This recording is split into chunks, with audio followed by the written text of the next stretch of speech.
What's up, guys? We are going to be showing you how to clean your EGR, but we gotta first remove it, right? Yeah. I got my boy Josh at Truck Stuff here. Master of all masters. Yeah, that's a loose statement. But yeah, we're gonna get the EGR out of here, the EGR cooler out, and we're gonna show you why they're so dirty on your engine and how to properly maintain this system so that you get years and years and years of dependable reliability out of the EGR system. So we're gonna start off by disconnecting harnesses. You got two different harnesses here. It looks like a lot more, but we've got a small wire harness that will get disconnected from temp sensors, mass airflow sensors, blah blah blah, and then we'll get that folded over. Then you got your big wire harnesses that we're just gonna kind of lay down over to the side. Then we'll get the throttle body off. We'll get the H pipe out, whatever you call this, H pipe, Y pipe, whatever they're calling it. Some people say that you got to remove the AC compressor and the alternator. I'm going to try and do it without doing all that. So, yeah. Of course you are. Of course I am. You know, why unbolt all kinds of extra when you don't need to? So we're going to give her a shot and try and get her done with as little amount of work as possible because I'm fat and lazy. Now, you guys see we already took the quarter intake out, so obviously I have the Banks Ram Air, so promo code down below if you want to buy this. This is going to obviously add on to my truck's performance, so that's why I did it, right? And by cleaning out the EGR and making it better, we'll be even more efficient, so yes. Make diesels great again. Yes, sir. So because my truck has a Derringer, Josh already just took this apart here. You know, I asked, hey, you want me to take some pictures for you so that way you remember all the... I forget who I'm talking to here. So. How does it come apart? Very carefully. Yeah. So like I just explained, when you have a whole bunch of add-on accessory stuff, you can take your pictures and you can try and follow a picture diagram going back together, but in an instance like this, if I get confused, which is highly doubtful, of how everything goes back together, I just put it back to stock and then I'll reinstall the Derringer like we should, because of course we know how to install a Derringer. So just trying to make everything a little bit more user-friendly for us, I guess. Yeah. So far so good. I mean, just like Josh said earlier, a lot of guys do take off the AC compressor, the alternator, you know, to get the intake manifold off. But hey, we got Josh, so he's gonna make it easier to do. Hopefully. Because hey, don't break. Oh yeah, you're fine. Because obviously, if you're trying to clean your EGR, you know, you want to make sure you can do this simply, right? You don't want to have to take off half the stuff, because then it wouldn't be worth it to you.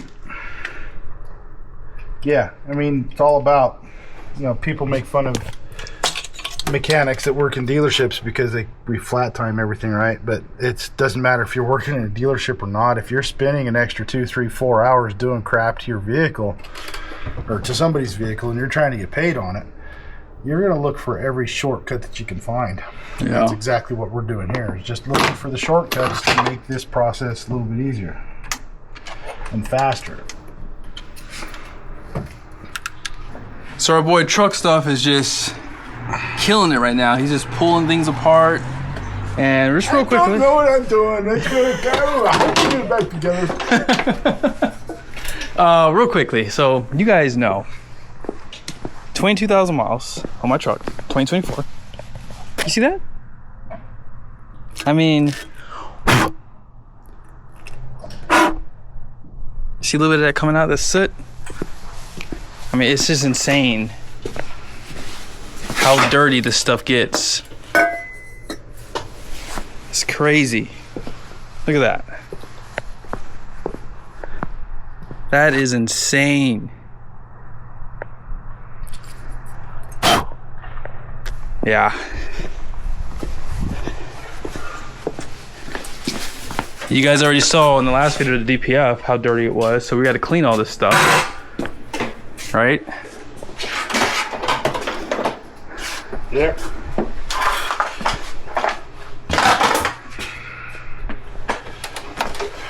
All right, so I think Josh is gonna start getting off this manifold here. Yep. Already undid the boost tube on this side. This is the cold side, right? Yeah. So what we did on it is I just released this clamp. The Banks boost tubes are so firm, they're not flexible, that trying to push that down from right here is going to be pretty tough, and I don't want to put any undue stress on this connection than we need to. So what I'm going to end up doing is getting all of this off and then lifting the intake out of it. So when we go back together, we can just drop it in and then connect the clamp, and yeah, be in a much better position than we are right now. So Josh normally does cleaning on the Cummins EGR valves. Do you recommend doing this on Duramax? The short answer is no. Yeah. And that's just because they're a pain in the butt to get to. Yeah, this is insanity, guys. Well, what you can do is run an induction injection cleaning on these. The induction cleaning part of it is you tap into usually the EGR bypass tube, and then a soap solution runs through the system while you're running the vehicle for about 20 minutes. And doing that regularly will help prevent buildup of the soot inside of the EGR and the intake. Yeah. Yeah, it's insane how buried. I've always known they were buried, but after seeing this today, this is insanity. Like, wow. Inline 6 for the win. That's all I'm trying to say, guys. Yep. Ladies and gentlemen, the one and only. Everyone takes out the alternator, the AC compressor. Now, Josh did have to take out the AC compressor, but what's in there, guys? What's that? Alternator. Alternator. So I'm also gonna leave the turbo in. I ain't taking that turbo to get that DOC out. Okay. We'll get the EGR valves, upper and lower valves out, the cooler out, all the crossover tubes, all that good stuff. And instead of, so I want to enforce to you guys this little thing, why I'm going to leave that turbo intact. We have a turbo that's not leaking. We have no oil leaks, we have no coolant leaks coming out of it. So I don't want to disturb it unless we have to. I don't want to disturb that, because anytime you disturb something, you risk a chance of having a leak. So instead of doing that, I'm going to pull the 4 bolts down that side of the cab, and I'm going to lift the cab up about 2 inches. That should give us plenty of room to get that DLC out of there. We got a band clamp to get off of it, and we can drop that down pipe out. And then we'll be able to pull the DOC right out through on the passenger side a little bit. It'll pump right out. So Nice. No problem. But by doing that, we're preventing an issue down the road. I mean, we're disturbing a buttload of stuff as it is anyway. And yes, we are going to open up the cooling system. We have to in order to get the EGR cooler out and all of that. But I don't want to disturb those turbo ones, because we don't want to dig this far deep because you got a gasket in wrong or something like that. Sure, So if sure. it's not leaking out and you can do it another way, then do it another way and don't disturb it. That makes sense. Can you pick up that intake manifold real quickly? Yeah. So we got to clean this, guys. You see this? All that soot in there? It's much more apparent right there. Oh yeah, you can really see it right there. And here's where this becomes, maybe you guys can get a visual on that. But as you know, that these L5Ps come with 2 map sensors, right? There's one right next to that. So it's catching a lot of soot.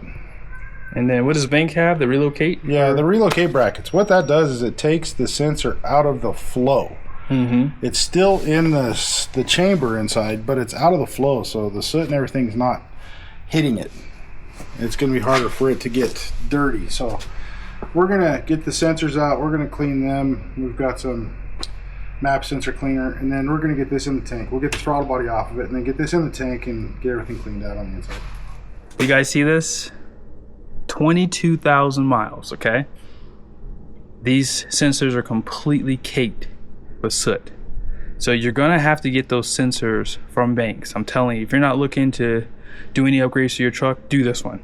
Because if these sensors aren't reading properly, you could lose fuel economy and performance. So For sure. this is just something that you have to do, okay?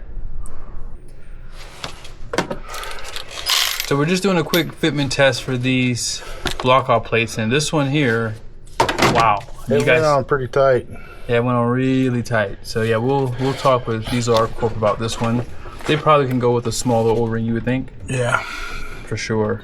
It ain't gonna leak, I can tell you that much. It ain't gonna leak. That's for sure. Okay. So basically, you just have to reuse the bolts for it. And I would say overall, fitment's okay, but we'll let them know that they can use a small O-ring, all right? So the plate down there does come with a gasket. And looks so far so good. Yeah, this thing is gonna fit like a glove. Just like a glove.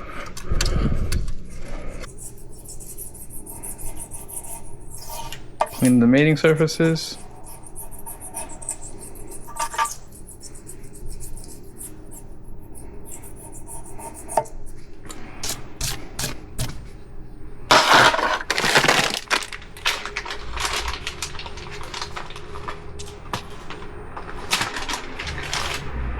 So there's a gasket for this block-off plate. Let's see how it fits.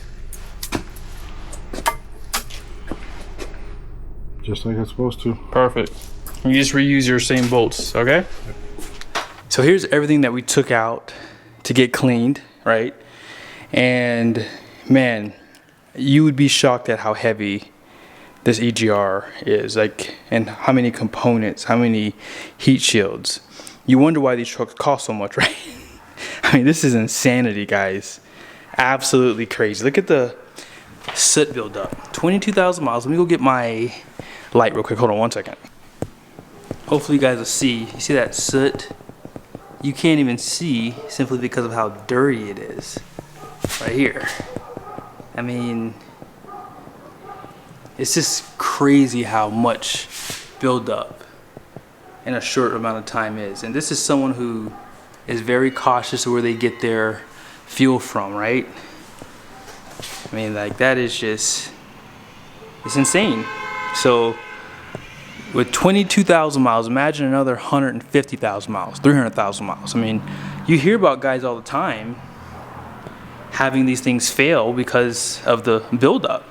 And no matter what you do, no matter how much additive you run, it won't really matter, because you're just gonna have this happen, because it's just recirculating this junk from the combustion. It's going right back into the engine, basically. So yes, it just doesn't make sense why they haven't found other solutions to help people who purchase these trucks. Remember, guys who deliver our goods and services drive these trucks, and they're having to deal with these types of issues.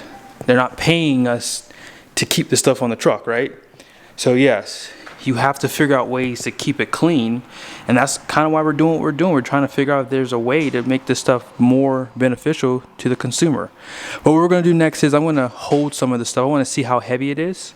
So let me go grab my scale, and then we'll see how much all this stuff weighs. So let's go ahead and weigh myself. I weigh 177.4, okay? So what we'll do first is I will pick up, these don't weigh much, but I'll just, for reference, I'll just pick them up along with this part of the EGR. So 177.4. Now, holy smokes, 196.6. I would have never guessed that for this little bit of stuff. This is heavy, so hold on. So this guy, this is probably only like a pound, maybe 2 pounds. But this is probably, I would have thought this is maybe like 5 pounds at the max. The heat shields, let's call that a pound, they're not that heavy. But this guy here, so 177.4, and just this alone, 200 pounds. Call it 200.4. That's insane! And this thing's heavy. And remember, there's fluid in this thing, and then the piping here. So, I would have never expected that, guys. Insane. See you guys in the next video.